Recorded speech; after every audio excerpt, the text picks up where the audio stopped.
Welcome to Triangle BNI. Today's show is brought to you by Simply Done Concierge. Folks, we can make money. We can make a lot of things. We can't make time. We can't get that back. So that's what we do at Simply Done Concierge. We can run errands for you. We can do meal prep for you. We can pack. We can unpack. We do laundry for some clients. All kinds of things that you don't have time to do on your to-do list. We'd love to help you. Go to simplydoneconcierge.com. Tell us how we can help you, and we'll be there in no time. Hi, everybody. My name is Mike Manning. Each week on Triangle BNI, we bring you a local small business success story.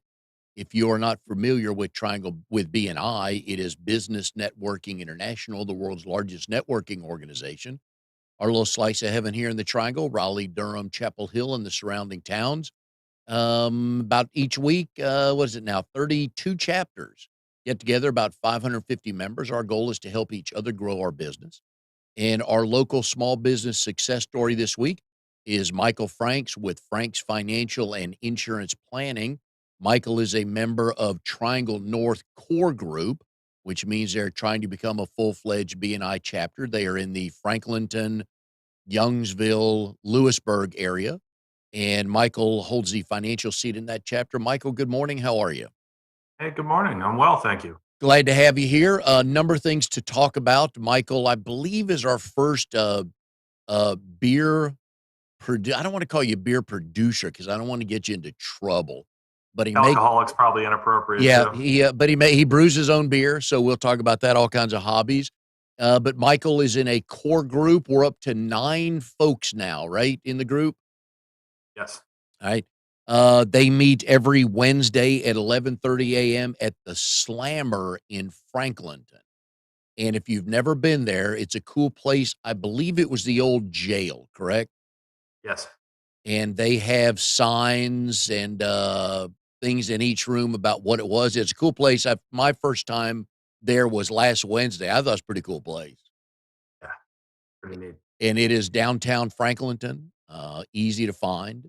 So if you're in the Franklinton, Lewisburg, Youngsville area and looking to join the BNI chapter, this is a wonderful group, a lot of folks. So here's what this group's doing right is that area is one of the either the top or the second biggest growth area in all of the triangle. So now is the time to join that chapter to get in there early because eventually other people are going to figure out, oh, no, we better get out there real quick. And it'll be too late because you guys have all the business locked up. So that's what I like about that group. Financial advisor for 11 years. Nope. How long? Going on 19. Oh, I got bad info on a website when I was researching you. My bad. Did you grow up?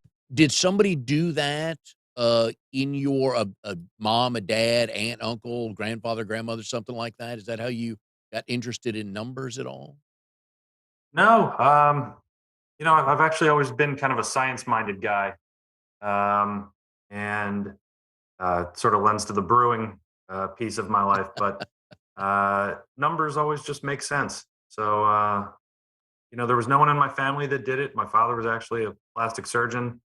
So I grew up around medicine, but didn't seem like the greatest lifestyle. So I went in search of what would fit me. When did you first start saving money for a purpose? Oh boy. With a purpose, I guess, when my first child was born. All right, maybe let's go back to high school when you were first aware of, you know what, I want to build up a savings account. I started working probably in my teens somewhere. I know I worked. It was one of my first jobs. I was we call it the maintenance crew at the local swimming pool. Everything from testing the chlorine to Yep. taking the trash out, you name it. They just told me to go do something, and I'd go do it. Didn't ask a lot of questions. What was the going pay rate back then? Oh, geez, not much, not much. Not a lot of people to complain to either. So I just accepted it and moved on with my day. Were you saving money from that check? Yeah, I mean, I don't really think I spent a lot of money on anything at that point. I mean, I was still living at home with the parents, and had a roof over my head, and food was always on the table. So I was fortunate there. Oh, the easy days, huh? Yeah, right. When I talk to other financial advisors and folks like that, one of the things I think we always shortchange, not to use a no pun intended, but general folks like me and walking around, we like, oh, I don't have enough money to really start investing, and that's not correct, is it? No, no. You have to start somewhere. Mhm. I mean, if you come into it with the thought of, oh well, I need probably a couple $1 million to retire, and I haven't saved anything. Yeah, that's sort of a daunting consideration. Um, it's like looking at a 10,000 square foot house and saying, I'm moving out of my parents' house. That looks like a good option. Well, settle down a little bit. Yeah. Smaller steps to start. So, yeah, you can start anywhere. I've certainly had people start with $150, something pretty small, and grow from there. Yeah, and it's a math equation because if you're 19 and you put yourself on a plan to put 150 bucks a month away over and over again, that's going to work to your advantage because we think, oh, well, that'll never amount to anything. But, in 40 years or so, that's kind of a good way to start, right? Yeah, absolutely. I mean, I've met very few people that are true savers. We talk about the spenders and savers. I'm sure everyone's probably familiar with that as a topic, but the true savers, the people that just keep every penny, they're pretty rare. Um, I've met a few, and it's always a sort of a surprising conversation of how much they've squirreled away over the years. You go, wait, what? But things like 401ks are great because it doesn't even hit your paycheck. You don't have to consciously take money from one account and put it into another. You just set it up and it automatically sends it somewhere so that you don't have to make that decision regularly. So I'm a fan of that. Yeah.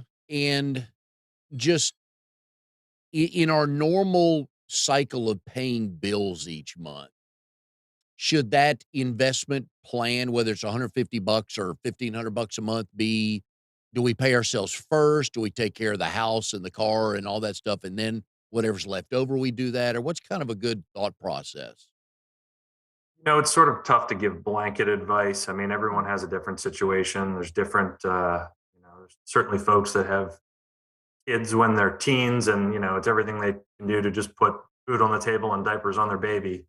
So it's hard to tell someone to take money out of that and save it for a rainy day when they're technically in that rainy yeah, day at the moment.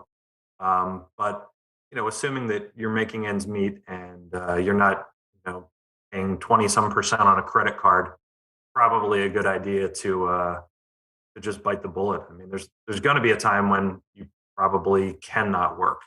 So when will you need that money? That's that's the question. The yeah, sooner you start putting it away, the sooner it multiplies. yeah, yeah. And yeah, and it is a difficult question. You're right on that. So let's talk about fun times for people. Um, well, let me say this. So, your kids are considerably younger than mine are. I remember bringing each of them home, and thought, okay, whose idea was this? So a little stressful back then, but still a fun time. So for newborn kids and more importantly, newborn grandkids, what's if we wanted to, let's talk of grandkids first, right? So if the grandparents just want to do something to start something for their grandkids, what's an easy in for something like that? I mean, the traditional answer is always a 529 college savings plan. It's something that anyone can contribute to. So it makes it simple. It's not really a complex process in terms of avoiding specific bizarre taxation situations. It's just you want to give money to the grandchild. Clearly, they don't know how to spend the money. And, Mhm. it avoids even having to worry about the children in the middle, the parents of these newborns, spending the money on something that maybe wasn't your intention. All right, so am I a bad parent because I've told now our oldest son has our 2 grandkids right now, Oliver and Maggie, and our youngest son and daughter-in-law, Jen, are expecting, what's today, the 9th? So I think by about the 27th, hopefully, between now and January 27th, we'll have our 3rd grandchild. So, am I a bad parent because I told both my boys, college, you pay for that. I'm not paying for that. I wanna set up something for my grandkids." And I'm sure in your industry, Michael, that this phrase is there, so I know you know what I'm talking about. I'm not saving money. I don't for any knucklehead money, any knucklehead decision. I want something to be there for them when they wanna buy their first house, start a business, things like that. So I don't know if knucklehead is an industry term, but I told my boys, "You're on your own for their college. I paid for yours." College is it's an interesting topic. I mean, I have a lot of considerations for that. I don't know that necessarily telling a child that there's money available for them to go to school is a good idea. They might not take it as seriously as if they had to pay for it themselves. So that's sort of its own issue. Should you pay for your grandkids to go to college? I don't know. Nah, I mean, this all becomes so personal. And, what if they don't want to go to school? What if I know. it's just not their thing? You're throwing money at something that Yep. they're going to have to pay a federal penalty to remove the money from. Um, but, we could talk for hours just on that topic alone and how to spend the money and where it should Yeah. go. Yeah, but we could just set up a simple plan, $100 a month, right, for the grandkids the day after they're born and just let that multiply. Yeah. Yeah. Yeah. Yeah. You can set up even just a little retirement account and, make them the beneficiary to it. Yeah, that's my goal is to because I want them and I don't wanna put a I know you can put an age on, you can do a lot of things to set it up when they can get it, stuff like that. But mine is just for them when they get out of if they go to college, whether they don't go to, age 22 to 25, 26, when their career is starting, is to be able to have something to help them get started. Yep. Absolutely. Yeah. I mean, look, there's a million ways to play this game.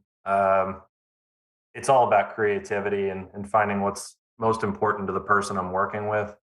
I mean, I can't really give advice from one person to the next because everyone is so different. So the values between people are just dramatic at times. So you know, look, It as long as you care about them, that's the most important Yeah. piece, right? Is that one of the things you enjoy about, the different type of clients that call you that you end up working with? Yeah, yeah. It's never some vanilla sort of answer. I mean, as you can probably tell already, I don't really have vanilla answers built Mhm. into me. It's more of, well, what's most important to you? Um, we can literally do anything. It's your money. So, as creative as you want to be, if you just want to stockpile bottles of bourbon for that grandkid and in 30 years unleash that on them, hey, that sounds fantastic. And another thing, BNI has taught me a lot of things over the years. I think I'm going on 9 to 10 years. And it's as a business owner, what value do you show to your clients? Because we could Google Wake County financial advisors and 1,200 names would probably come up.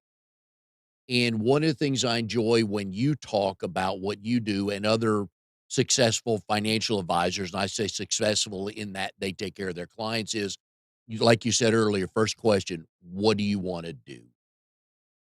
Because you have program, you could sell people a plan in a second, but it may not work for them.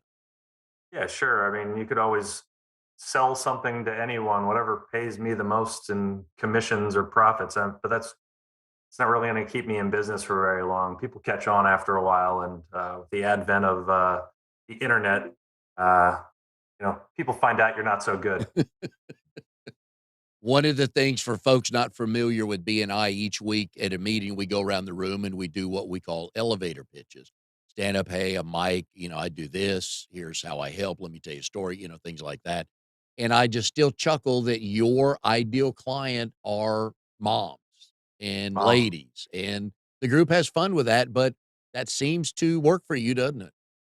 Yeah, early in my career, the people that taught me how to do what I do, I always talk about that elevator pitch, and is how can you come up with the most creative, bizarre thing to say to someone to jar them, to ask questions, and I just always dreaded that. It's just not who I am as a person. But here we are again, starting with BNI. All right, what's your elevator Yeah. pitch? Oh, geez.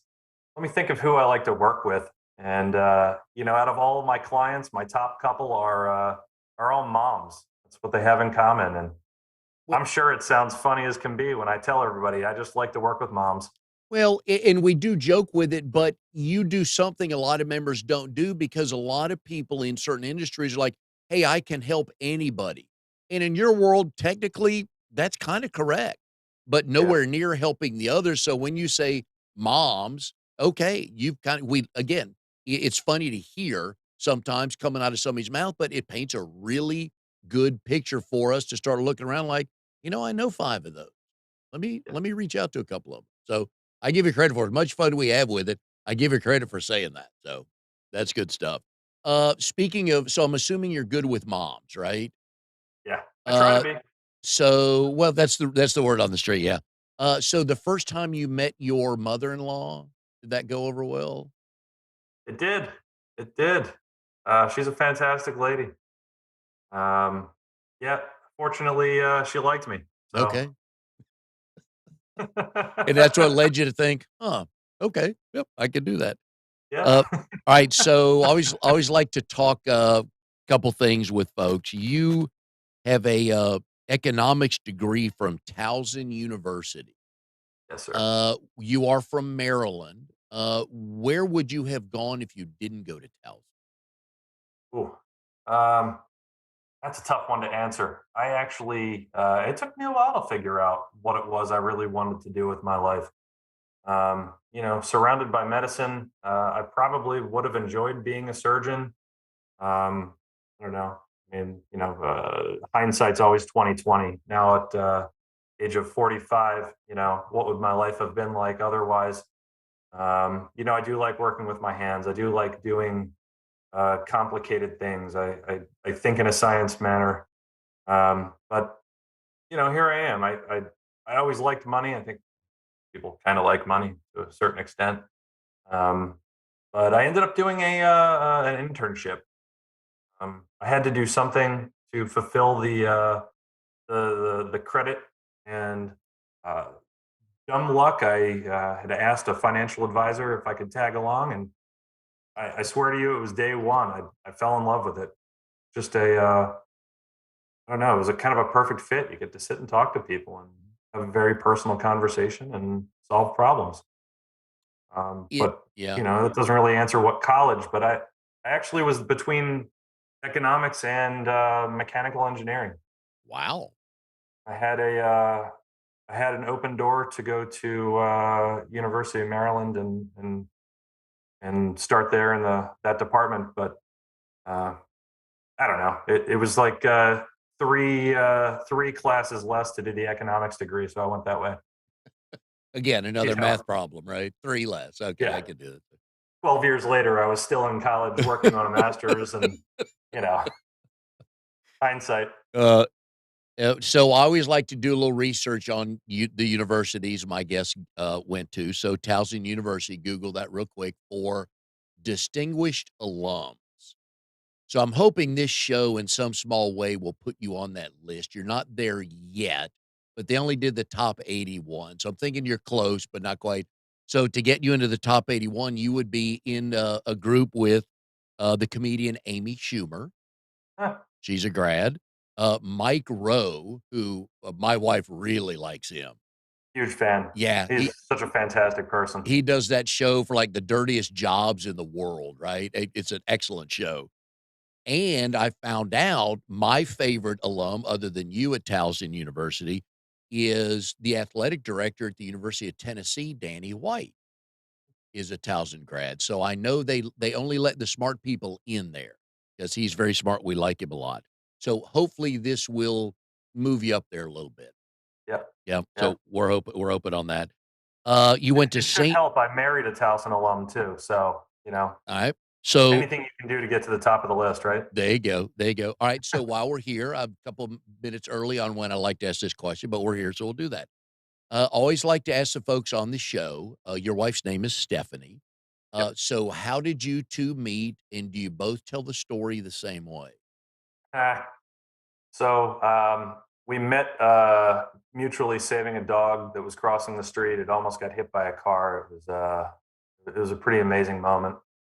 Um, I've heard some people tell the story that we met on eHarmony, um, but I believe the true story was the dog in the street. And what why were you at that point? Were you going where were you going that got you to that intersection or that Nah, street? I was just teasing. No, it was eHarmony. Oh, Uh, dude, you're killing me.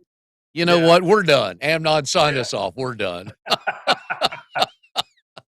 Nah, eHarmony actually. I was at a point in my life where I was looking for something very specific. Like a very smart man I know, Mr. Gorman. A little shout out to Mr. Gorman there.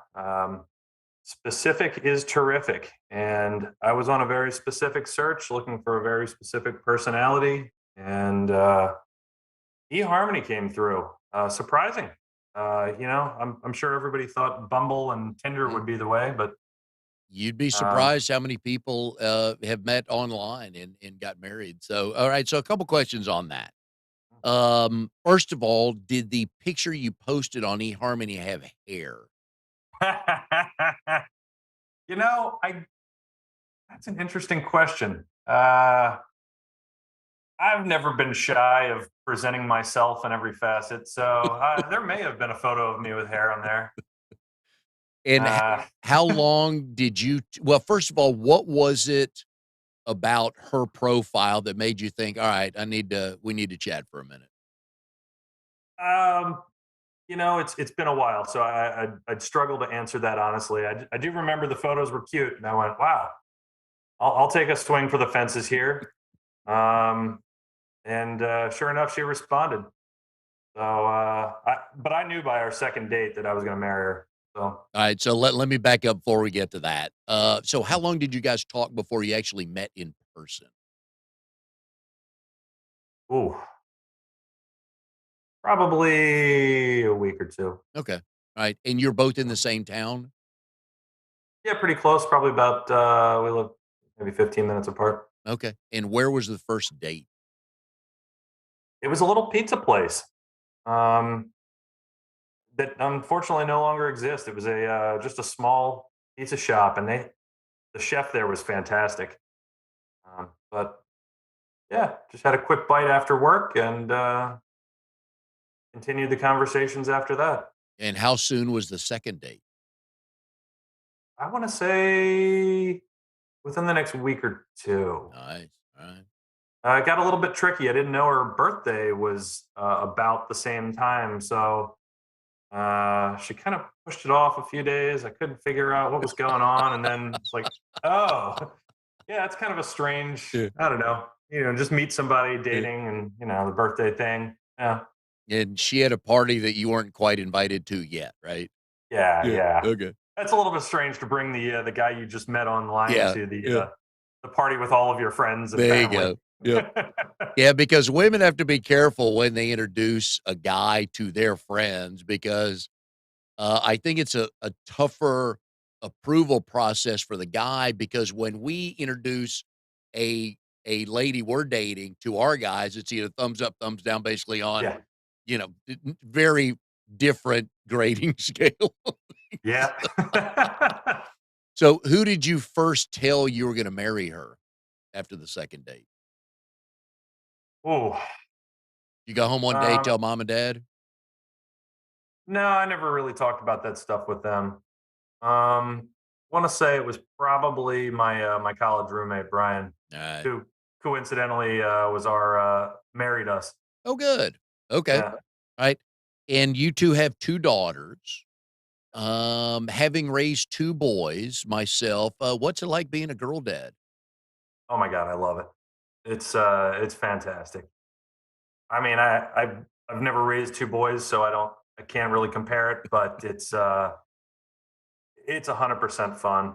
You know, there's and they're just at the age now. Brooke is 3 and Sophie is about 1.5. You know, Sophie's just beginning to be able to play with Brooke and do the things that she wants to do, and it's fantastic. They're best friends. We have, 2 grandkids right now. Oliver's 4.5, Maggie's 5 months, and it's different, at least raising 2 boys. If they said something they shouldn't have said to their mother, I can just lovingly cuff them in the back of the head real easy, like, "Don't say that to your mother." But and with Oliver, when he does something that he shouldn't do, which is he's 4.5 and he's a guy, so let's just leave it at that blank, right? I just look at him like, "Dude, don't no, you don't do that." And with Maggie, she's 5 months, I just hold her like, "What do you want? Do you want money? Do you want a house? Do you want a car? I'll buy it for you right." Yeah, I'm probably the one that Steph will tell you. I spoiled both of them. I mean, I'm the one who goes to the store and spends too much money on clothes and toys and everything for them. It's and they can never do any wrong. Yep, yep, And plus, I mean, they're both so funny that I have a hard time keeping it together. Even when they do something wrong, yeah, it's like yeah, I know. Sure, yeah. Do you have brothers and sisters? I have a sister. So you're at least, uh, into that world of, watching, a girl being raised in the house. Because I always feel for moms who have sons but never had a brother, so they don't understand why their 4-year-old is jumping off the back of their couch with a towel tied around their neck thinking they're a superhero and can fly. Hey, you know what? The girls do that too. Oh, It's good. it's full time. How can I kill myself? You know it keeps me young. You guys also have a dog, which leads me to my question about your website, which I do like, and it's franksfinancial.com? That's correct. Okay, so we'll give that a plug, franksfinancial.com. You have pictures of dogs on your website when you're talking about the people you or the clients you like dealing with. Yeah. Why? Why? Uh, if you had seen my previous website, basically Google financial advisor, and you'll see out of the first 1,000 websites you find, they all look almost identical. Yeah, They're all just as boring as the next one. It's the formal headshot, and everything about it is like, okay, so you work with, okay, yeah, great. yeah, And when COVID hit, I don't know, I was just sitting there, trying to figure out what was happening in the world. I looked at my website, I went, God, I'd never hire me. This is awful. yeah. And just my personality, I like to laugh. I like to have a good time. You And, do. I'm not really this stodgy person who's dressed in a suit 24 hours a day. Well, Well, what and do I have to and lose? and when I looked at your website, which I laughed hard, which I like because it's memorable. It would have even if I didn't know you, I'm like, "Okay, I like where this is going." Because the other financial pages, it's the guy, the professional headshot, then there's a picture of him in a suit, and there's a picture of him at a table with a couple, and he's pointing something out, and they're looking down like just yeah, Yeah, that's a stage shot, so I'm with you on that.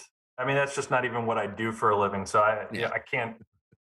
I felt like I was lying to the public by yeah, having that site up, and geez, I don't know. What am I going to put on these as for pictures, and how yeah, do I describe this? And I said, yeah, I don't know. How about dogs? yeah, exactly. No, I I love it, like so dogs. yep, so franksfinancial.com, go look at it, you'll appreciate it, and I loved it. I think that was the first time I'd been on there to look at it. And I'm scrolling like, "Alright, do I have the right site?" And so I had to Mm-hmm. go back out to make sure there's not another Frank's Financial in, like, Reno that did this to make sure it's you. So I scrolled to the bottom, I saw the Wake Forest, and like, "Okay, I get it now, I get it now." Yeah. You in your world of financial advising and insurance, there's all kinds of series, 210, 1,000,008 to take. You've got a bunch of licenses. Can I assume that that makes you a good test taker? Oh my god, I am a terrible test taker. Don't I lie to am. me. Don't lie to me. Put me in a lineup with people that overthink everything. I mean, it's probably why I'm good at what I do. They give me an easy question, and I go, "Well, I could think of about 7 different ways that could be a problem." And that's not how the test makers want them answered. They want them answered very specifically. And I have had to teach myself how to take tests better. The Mhm. quantity of times I've failed these tests just because I don't know. I mean, the in my head, it's always if you do something wrong, you end up in jail, and Yeah. apparently that's not the right answer for any of the questions. So I had to relearn, what the penalties were. I'm like, I don't know. I just don't think like that. I don't like to do the wrong thing. So I don't like to dwell on Yeah. what I could be sent to or sentenced with. When I, usually with a guest, I find the gold topic on, like, page 3 of Google, because on the first one, just the regular stuff comes up, so just keep typing in names and clicking on stuff, and so I gotta know this. I've been thinking about this for the last couple days. You were, I don't know if you're the only one, but you Mhm. are a United States Achievement Academy Collegiate Award winner. Hmm. What is that? It was something I was nominated for.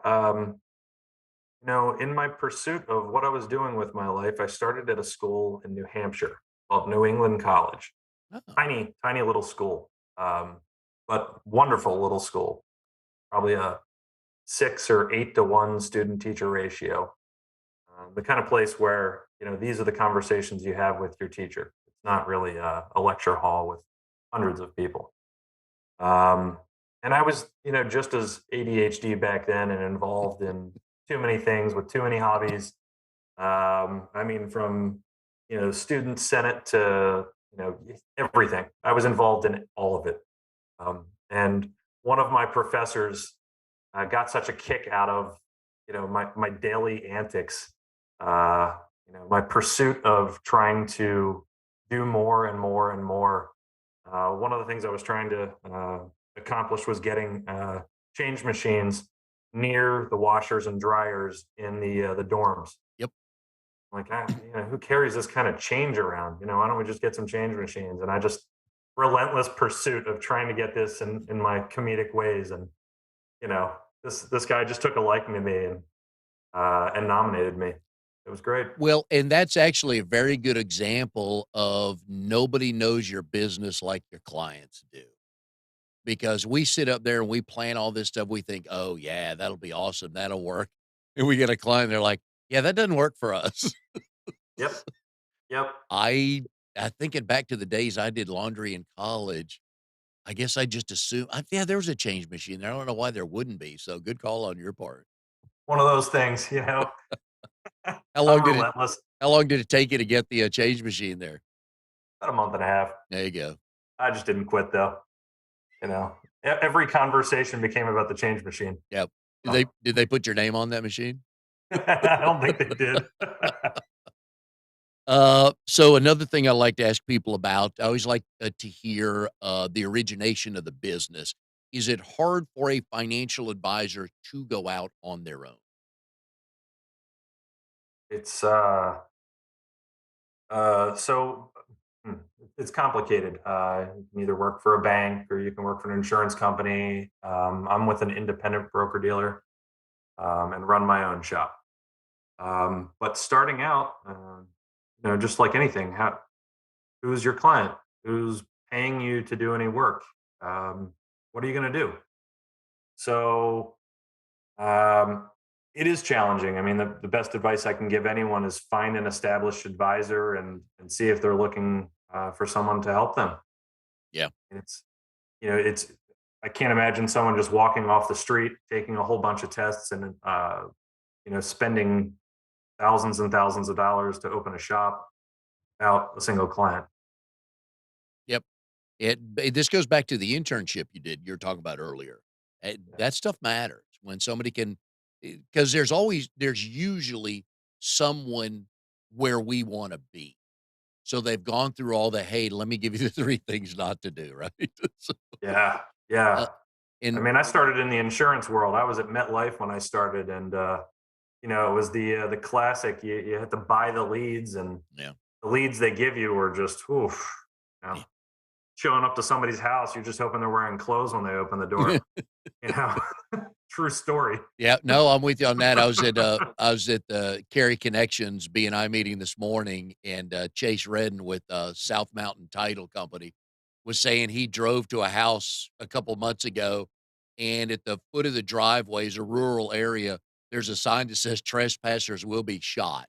Yeah, And so, yeah, and he said, well, so I got on the phone, I called the guy I was going to meet, and he goes, "Oh, no, no, come on up. You're not a trespasser. I'm not going to shoot you." So, yeah, you never know what you're going yeah, to walk into. So, the other thing I know that, well, let me back up. So I want my superpower to be invisibility because I want mm, to sit in meetings, be it at the White House, negotiations for a football player, all that stuff. I'm just fascinated by how did we get to where we are? So I would love to have been a fly on the wall for your branding meeting. How do I name my business? What should I call it? yeah. And it took That's you a tough one. how long to come up with this? Which, by the way, is the right answer. So your company name is correct, Frank's Financial. But Yeah, what were your it's options? it's as obvious as it gets. I actually paid a firm to create all the branding and Okay, create the original website. I mean, I paid a brand new car for all of that stuff. I think the only two things I kept out of it all were the logo. They knew I was a dog fanatic. I yeah, did a significant amount of time in the dog rescue world and helping out of the kennels and whatnot. But that and the name. I mean, the name was easy because well, it's who I am and what I do. And yeah, I'm a firm believer that unless you're some massive company like a Nike or Apple, yeah. it doesn't even tell you what they do, just a Well, thing. and what I like about all jokes aside, what I like about your business to echo your point is you didn't overthink this. Because we've all seen businesses, it's like a Greek or a Latin name, and they pick it because, well, it means the 7 things we stand for. Yeah, First of all, nobody's gonna remember 7 things. Second of all, they can't pronounce your company name. So yeah, don't overthink it. yeah. It's like my hairstyle or the clothes I wear. It doesn't matter to me. It's what everybody else around me has Yeah, to look at. I know. You know, especially like the back of your head. I mean, Yeah. I feel what that does it way. matter what Yeah. I think? I feel that way about the car I drive. Hey, it gets me to where I need to go. I'm not here to impress anybody with my car, so. Yep. What's the latest beer you're brewing in the house or in the garage? I've been trying to find some time to brew. There's a an oyster stout that I've been staring at the recipe for quite a while now. It's just finding the time between work, the kids, BNI. Yep. But I'm a stout fan, and I've had a few oyster stouts in my time that I just absolutely loved. Hard to find, so I figure I'll brew it. So when Stephanie's with people that haven't met you and they say, "What's your husband's like? What's your husband like?" And she just says, "Well, he's stout." Would that be a good answer? Yeah, sure. From the, time you want to start till the time it's ready to drink in a normal world, what's that window? In brew day, it's about a 4-hour process. I tinker around. Depends on the brew itself, but a couple weeks, Okay. Alright. 2, 3 weeks. If what was the hard so for anybody listening right now or watching and they wanted to start doing this as well, what was the hardest thing to get started Hmm. or in getting started? Probably just some of the basics of the science and understanding. You know, the biggest thing I've learned is keeping oxygen out of the process. If you can keep it out 100%, then you will have a very good beer. If oxygen leaches in, it's going to taste pretty bad. But anyone who wants to get into brewing, I'd say find a brew club. Oh, okay. I joined a club back in Baltimore called Balta Brew. Fantastic group of people from lots of different backgrounds, a couple of actual pure scientists in the group, and people that have been brewing and distilling and just in the alcohol world for years with super palates that can tell you every different off flavor and how to avoid or add in if you want it. It's an interesting thing. So obviously, having people that know how to do it show you how they do it, and it's fun. It's a fun thing to do with other people. So you know someone who likes to brew and you ask them to join them, they'll probably be delighted to have you there. Oh, I bet. Yeah, those niche interests are they run deep, don't they? Yeah, I mean, yeah, you're if you're in, you're in. yeah, yeah. Don't wanna get you in trouble, so just me and you talking here. Can you if you make your own beer at home, can you share with your friends? Yes. Okay, I'm not a beer drinker, so I'm not asking for any, Yeah. but you can put it in a mason jar and drive it down the road to your neighbor? Yep. Okay. Yep. I don't know the actual rules for North Carolina, but most states are, it's a certain quantity that you're allowed to Yeah. produce in a year. Oh, okay. I want to. It's a pretty decent amount. I mean, you you wouldn't get a whole lot else accomplished if you tried to drink that much beer in a year. Uh, you know, but you're not supposed to be selling it. You're not supposed to be Yeah, doing that without licensing. That's the basics that I know to it. yeah. But since I've never hit the point of having the time to brew that much, 5 gallons at a clip takes me a while to consume. And not with 2 Give it a little good ones, go. you won't have that time for a while, will you? And No. then you got college. So here's the thing I like to joke with girl dads, and, my wife's sister and her husband have 2 girls, and I just laugh with my brother-in-law when the girls were younger, they're now, both married. I would just laugh with him, it's like, "Dude, you don't have to worry about college, you got 2 weddings to pay for." And they don't have a 529 plan for that, do they? No 529 plan for that. That is, you could do it like my in laws did. Oh, you want to marry our daughter? Yeah, no problem. Here, we've got money saved. That's great. Please. How Oh, can we speed this up? okay. My Now, would it be in your okay, so wife's going to kill me if she hears that. oh, yeah, yeah, well, I'll make sure she does. So you've been a girl dad for what, 3.5 years now? Okay. So when you get to a certain point, and I think the average price of a decent wedding is like 25 grand. I mean, it's ridiculous, okay? Yeah, And that's why having boys is great. We just pay for the rehearsal dinner, piece of yeah, cake, right? right.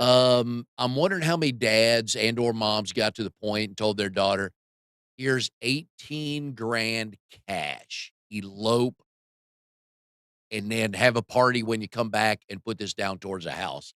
I wonder how Yeah. many of those conversations go on. It's not. I mean, look, it's just a big party Yep, for everyone else. yep. Is it worth the price? I mean, look, anything my wife needs, I will do my best to provide. And anything my daughters need, I will do my best to provide. Is it a smart decision financially? I No. mean, come on, it's a terrible decision. You could Yep, go down to the courthouse and probably for $50 get the job done. yep, yep, yep. Um, the other 18,000 is in your pocket still. Um, but it is what it is. Some people like the show in life and Mhm. putting that all together.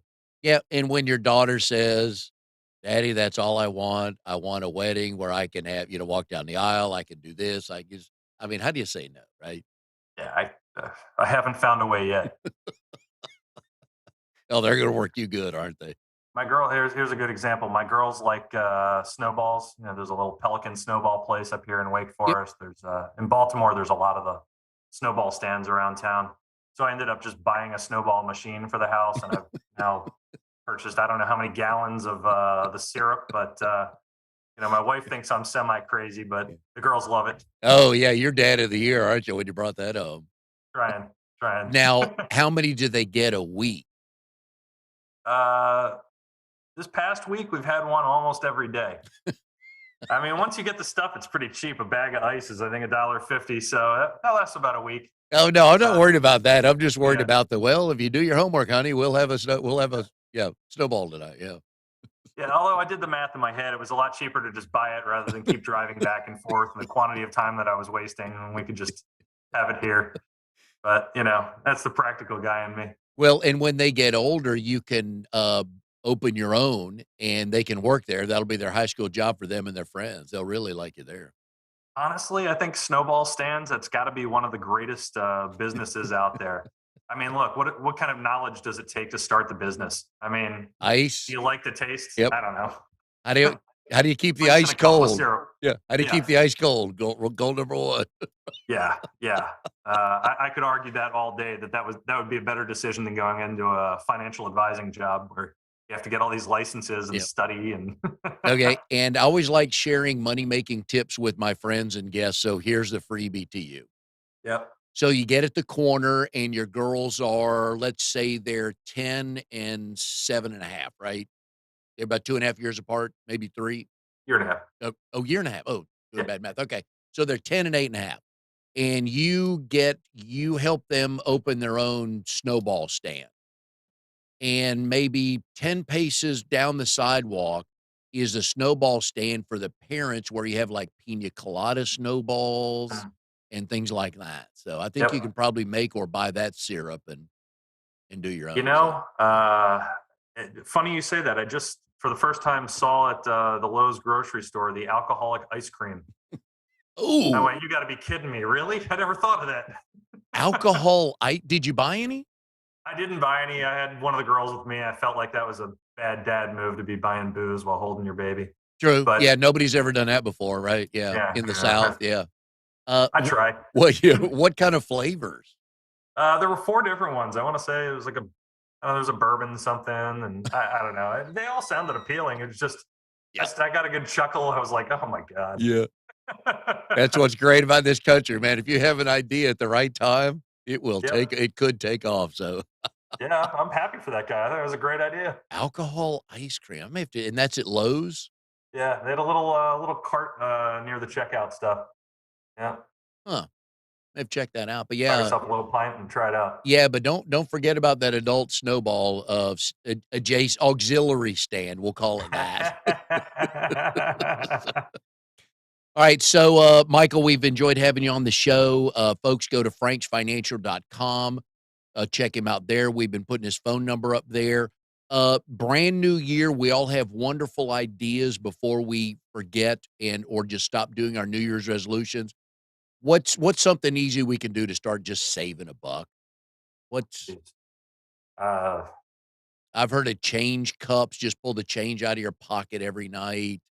What's any things you've seen before that your friends of yours have done or something like that? Just get people in the thought process of just starting to save for something. Honestly, I had an interesting conversation with a lady the other day. I can't remember what store we were in, but she was talking about how she uses envelopes and still just as Oh, a like 1 through 10 envelopes, and they each signify something. So if she wants to save for something, she just puts some cash in there. I went, taking it old school. I love it. I interesting. mean, Yep. you know, I've got a friend of mine. He would always have $100 in an envelope underneath the floor mat in his car if he ever didn't have any money and needed to buy gas if he forgot his wallet or something. So you know what? But hey, she's saving yeah. for something. I always kept a small bottle of booze in my car in case my car broke down. Good. Put it back in the spare tire section, so one day you'll Yep. open that up and go, ah, Oh, my bad. I thought it was to stay warm during those cold Maryland winters in case you blew a tire and you're stuck on the side of the road. That wasn't it? finding a present for myself for one day if I ever got stuck. At least I'd have that.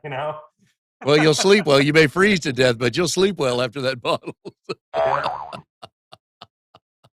All right, Michael, thank you very much. So, folks, if you are in the Franklinton, Lewisburg, Youngsville/Franklin County area, and you got a business or there's somebody you know that has a business, they want to grow it, every Wednesdays at 11:30 a.m. at the Slammer. You're going to want to meet this group because the world is moving out to Franklin County. They're figuring it out, and now's the best time to get there. So, Michael, good luck with everything. I'm sure you have goals. It's January 9th. I'm sure you're still on track with all your goals for the year because, you're that process driven. Yeah. Hey, thanks Uh, for having me on here. yep. No, glad to do it. Again, it's just money. Just start something, right? Just start Something. something. Yeah. Yeah. So that's a goal. Save. Yep. All right. So we've been putting his number up there. Thanks again, Michael. And we will see everybody next time on Triangle BNI.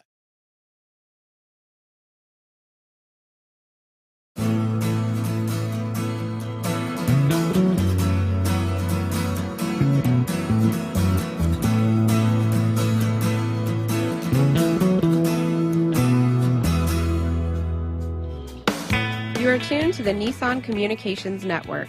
If you tuned in too late, you can always watch each program in its entirety or download an MP3 audio file of it in the archives section at nissancommunications.com. Don't forget to subscribe to our YouTube channel, follow us on Twitter, and like us on Facebook. Sponsored by StreamingGear.com, Carolina Apparel, and DeltaForce.net.